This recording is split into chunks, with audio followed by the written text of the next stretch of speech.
Kali part saya nak share tentang satu insurans yang penting, iaitu insurans kebakaran ataupun fire insurance.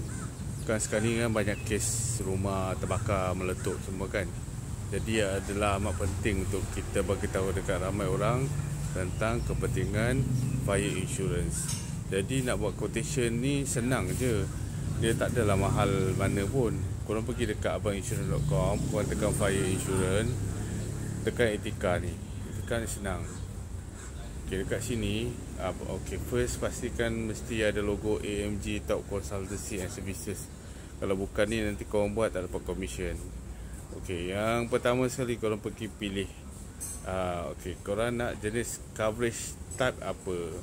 Coverage type ni dia ada 3 jenis. Nombor 1 dia cover bangunan sahaja. Maksudnya kalau macam terbakar, apa ni, kalau theft, flood, meletup, fire semua ni semua cover, nanti korang baca. Yang kedua, yang pertama tadi dia cover building. Yang kedua dia cover content. Content ni maksud apa? Maksudnya barang-barang dalam rumah lah. Contohnya TV, petak ais, mesin basuh, sofa, almari, semualah. Yang ketiga, bangunan dan juga konten. So buat saya galakkan ambil ni, bangunan dan juga konten. So tekan nombor 3.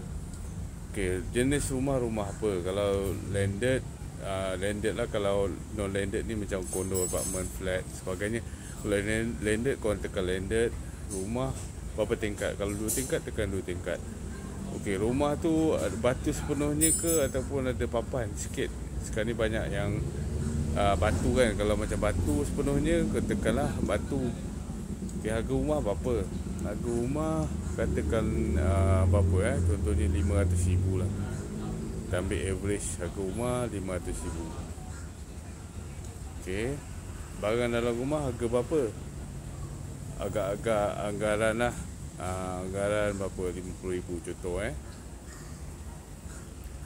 So harga dia ni lah 56171. So kalau korang nak proceed, korang okay, kalau macam nak hantar quotation dekat klien, korang tekan screenshot ni, hantar kat dia orang.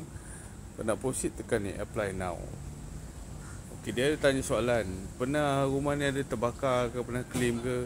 Kalau pernah, best ni insurans tak nak ambil lah.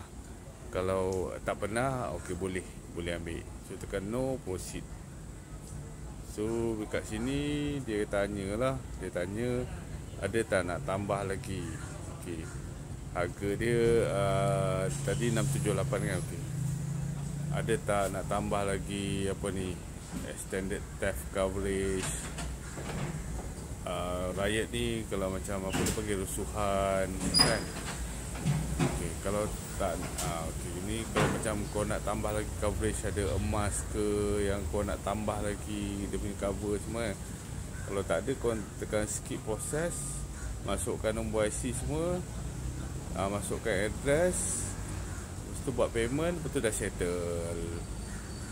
Senang kan. Okay, kalau ada masalah boleh tanya Pak Syed ataupun kita punya admin Nemo dan juga Nurin.